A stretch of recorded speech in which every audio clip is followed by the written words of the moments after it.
પટેલો મીઠું બોલતા શીખો, બોલવામાં બહુ કડવા છો. આ શબ્દ છે પૂર્વ મુખ્યમંત્રી આનંદીબહેન પટેલની દીકરી અનાર પટેલના. પાલનપુરમાં પાટીદાર સમાજના કાર્યક્રમમાં અનાર પટેલે એવા નિવેદનો આપ્યા જેના કારણે હાલ ચર્ચાનો વિષય બન્યો છે. શું છે આ સમગ્ર મામલો, વાત કરીશું આ વિડીયોમાં. વૈષ્ણવજન તો તેને કહીએ જે પીડ પરાઈ જાનાને રે.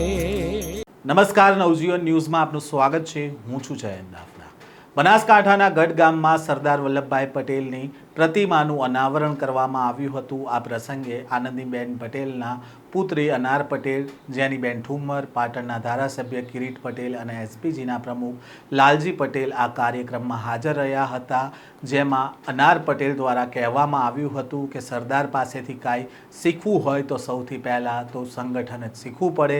અત્યારનો જે મીડિયાનો જમાનો છે અને આપણો આખો દિવસ સોશિયલ મીડિયા ઉપર બેઠા હોઈએ છીએ અને ટીવી ચેનલો સાથે આપણે જ્યારે બેઠા હોઈએ છીએ, દુનિયાભરની જે વાતો આપણી પાસે આવતી હોય છે અને આપણા મગજને જે રવાડે ચડાવે છે તે જોતાં આજે સરદાર અત્યારે હોત તો 562 રજવાડા ભેગા ન કરી શક્યા હોત તેવું લાગે છે. અને એમને પણ આ રજવાડા ભેગું કરવું અઘરું પડી ગયું હોત, કેમ કે અત્યારે ઘરે ઘરે નેતાઓ છે. હું 34 વર્ષથી આ સેવાના કાર્યમાં છું અને મીડિયા સિવાય કોઈએ મને ટિકિટ નથી આપી તેમ કરીને કટાક્ષ પણ કર્યો હતો. પહેલાં તો શું કહી રહ્યા છે અનાર પટેલ, તેમને સાંભળીએ. આપણે જો ઇલેક્શન વખતે જો છૂટા પડતા હોઈએ ને તો આનું અનાવરણ કોઈ કામનું નથી. ઇલેક્શન વખતે આપણે છૂટા પડતા હોઈએ, આપણે સંકલન કરીને એક ઉમેદવાર ના જીતાડી શકતા હોઈએ કે એક સાથે જો જોડે ના રહી શકતા હોઈએ ને તો એ સરદારને આપણે હૃદયમાં નથી બેસાડ્યો.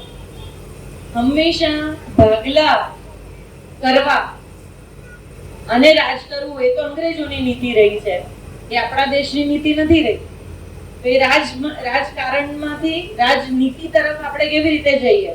હું એવું નહીં કહું કે બહુ મોટા રાજકારણની વાત જ છોડી દો, આપણે ગામના જ રાજકારણની વાત કરીએ, આપણા અંદર પડેલા રાજકારણની વાત કરીએ, આપણા ઘરમાં પડેલા રાજકારણની વાત કરીએ તો એને આગળ લઈને જઈ શકીશું. એટલે તમારું ગામ કેટલું સુંદર ગામ છે, પહેલા તો તમને બધાને વિચાર આવ્યો એ જ બહુ મોટી વાત છે. સૌથી પહેલું પગલું કે તમે સરદારને સાક્ષીમાં રાખ્યા, એટલે એ તો એ બહુ મોટું કામ કર્યું કે તમે અહીંયા પ્રતિમા મૂકી. બીજું કે આપણે સંગઠન કેવી રીતે સારું કરી શકીએ, ગામ માટે મારું ઘર એ ભાવના કેવી રીતે તમે ઊભું કરી શકીએ. કારણ કે સરદારના દિલમાં તો મારો દેશ, મારું ભારત, મારું ઇન્ડિયા એટલે ભેગું કરી શકાય. તો મારું ગઢ કેવી રીતે બને, અહીંયા અમે બધા બેસીને કહીશું કે તમે અહીંયા જોડાઓ, તમે અહીંયા જોડાઓ, તમે અહીંયા જોડાઓ. ખાલી ગઢ ગામ એકબીજા સાથે જોડાય ને તો બી બહુ મોટું કામ થશે.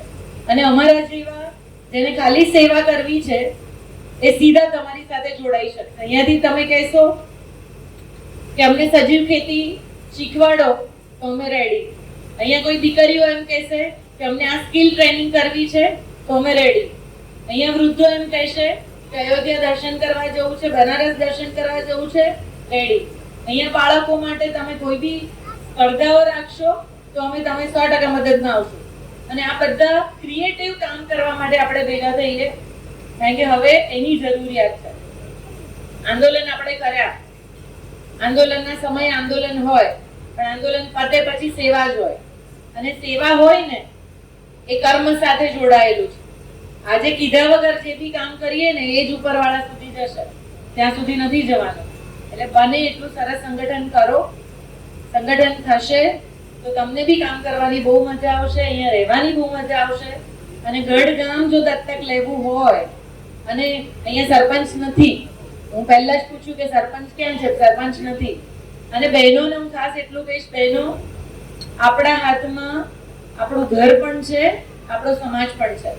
હું તો એટલું ચોક્કસ કહીશ કે આપણા ઘરમાં કોઈ બી ભાઈ જો દારૂ પીને આવતો હોય ને તો બહાર કાઢો. આપણે પંપાળીશું ને તો સમાજ બગડશે, આપણે નહીં પંપાળીએ ને તો આગળ કશું આગળ વધવાનું નથી. આજે તમારે ઘરમાં જે વસ્તુ બને છે, હું તો દીકરીઓને એટલું ચોક્કસ કહીશ કે આપણા માટે કેમ સલાહ આવે, આપણા જ માટે સલાહ આવે, દીકરાઓ માટે કોઈ સલાહ નહીં. કેમ દીકરો સમાજ નથી બગાડતો? આ દીકરી કયા બીજા સમાજમાં ક્યારે જતી હશે જ્યારે આપણા સમાજના છોકરાઓમાં એ સક્ષમતા નહીં હોય ત્યારે. હું તો ઊંધું કહું છું. લો, આપણો છોકરો દારૂ પીતો મળે, આપણો છોકરો રખડતો મળે, આપણો છોકરો કામ કરતો ના મળે, દરેક દીકરી કોઈ બીજા સમાજના છોકરા જોડે જતી હશે. એવું કેમ આપણે નથી માનતા? એ કેમ અંદરથી નથી આવતું? દરેક વખતે દીકરીઓને સલાહ કેમ? હું બહેન છું એટલે નથી કહેતી, પણ સમાજ બે પૈડા સરખા હોય ને એની સાથે ચાલે છે. એટલે હું બહેનોને ખાસ કહીશ, તમે બહુ મોટી સંખ્યામાં આજે અહીંયા છો, અને બહેનોને ખાસ કહીશ, બહેનો આપણે જો ચલાયું ને તો સમાજ બધું જ ચલાવશે. આપણે ના ચલાયું તો આગળ કઈ નહીં ચલાવે. અમે બી બહાર ફરીએ છીએ, શું અમને તકલીફ નહીં પડતી હોય કામ કરવામાં? અમે બહાર નીકળ્યા છે તો શું અમારા ઘરના લોકો ભૂખ્યા રહેતા હશે? અમે બહાર નીકળીએ છીએ, શું અમારા છોકરાઓને સંસ્કાર નહીં મળતા હોય? પણ અમે મિશન લીધું કે સમાજ માટે, દેશ માટે કંઈ કરવું છે. એટલે બહેનોને ખાસ વિનંતી કે આપણું સંગઠન બહુ સ્ટ્રોંગ કરો કે જેનાથી આપણે સરસ કામ કરીએ અને આપણે ઉદાહરણીય બનીએ. આપણને જોઈને ભાઈઓ કામ કરે, એવું કેમ ના કરી શકીએ આપણે? એટલે આજે મને અહીંયા બોલાવી, મને નથી ખબર, કદાચ વધારે બોલાવી હોય તો મને માફ કરજો, પણ હું એટલું કહીશ કે ખમીર જે અંદર આપણું પડેલું છે ને એને જગાડો, ફક્ત સેવા માટે. અને એવી સેવા કરીએ આપણે જેને આપણી જરૂર છે. ગરીબને આપણી જરૂર છે, કોઈ નીચી જ્ઞાતિને આપણી જરૂર છે, કોઈને બી આપણી જરૂર છે. આપણે એના માટે ઊભા રહીએ, એ જ આપણી ઓળખ હોવી જોઈએ. મેં મારી ઓળખ બનાવી છે, સેવા કરું છું એટલે આટલું કહેવાની હિંમત ધરાવું છું, કારણ કે આટલા વર્ષોથી કરીએ છીએ. અને અમારા ગામમાં તમને હું એકવાર પ્રવાસે લઈ જઈશ, અહીંયાથી કોઈને ઈચ્છા હશે, આખા ગુજરાતની બેસ્ટ લાઇબ્રેરી અમે અમારા ગામમાં બનાવી છે. અને એ લાઇબ્રેરીમાં ભણીને જે પહેલા જ વર્ષમાં 22 બાળકો અમારા ત્યાંથી પોલીસમાં ભરતી થયા. લાઇબ્રેરી શું ના કરી શકે? લાઇબ્રેરી શું બદલાવ ના કરી શકે? પુસ્તકોને પાછા લાવીએ, પાછી જૂની વસ્તુઓ, જૂના આપણા સંસ્કારો, સંસ્કૃતિને પાછા લાવીએ. નાના નાના તહેવારો એટલા સરસ ઉજવો કે આજના બાળકોને એવો સંસ્કાર મળે કે આ તહેવારો શેના માટે હતા. અને એ જ કામ સમાજનું છે. સમાજને એક રાખીએ, સાથે રહીએ. આગળ બધાએ, લાલજીભાઈએ બી, કિરીટભાઈએ બી, જેનીબેને પણ કીધું છે કે સાથે રહીએ. આપણા વ્યક્તિગત સ્વાર્થ માટે આપણે સમાજને ના તોડીએ. આપણે સમજીએ કે સમાજને તોડવાવાળી વ્યક્તિઓ કોણ છે અને કોણ કેવી રીતે એની વચ્ચે ભૂમિકા ભજવે છે. આપણે પટેલ છીએ ને એટલે થોડા બોલવામાં કડવા, બોલવામાં થોડા રવ, ઘણીવાર વિવેક ચૂકી જઈએ કે આ બોલાય કે ના બોલાય. આ બધી નાની નાની વસ્તુઓ છે જે નવા જમાનામાં આપણને શીખવી પડશે. પ્રેમાળ થઈએ, પ્રેમથી વાત કરીએ ને, કોઈની બી સાથે વાત કરીએ. આ નાની નાની વસ્તુઓમાં બદલાવ આવશે ને, પહેલા સામે ઉભેલા સરદાર સૌથી વધારે ખુશ થશે, કારણ કે એના ગુણોને લેવાની વાત છે. પ્રતિમા તો ખાલી આપણને યાદ કરશે, પણ એની અંદર પડેલા ગુણો, એની અંદર પડેલું જે હૃદય છે ને, એ હૃદય આપણા સુધી પહોંચે. પાટીદાર સમાજની દીકરીઓ વિશે વાત કરતા અનાર પટેલે કહ્યું કે બહેનો, આપણા હાથમાં સમાજ છે અને ઘર પણ છે. ઘરમાં ભાઈ પણ દારૂ પીને આવે તો તેને ઘર બહાર કાઢો. દીકરીઓને એટલું ચોક્કસથી કહીશ કે આપણા માટે કેમ સલાહો આવે છે તો દીકરાઓ માટે કેમ કોઈ સલાહ નથી આવતી? શું દીકરો સમાજને નથી બગાડતો?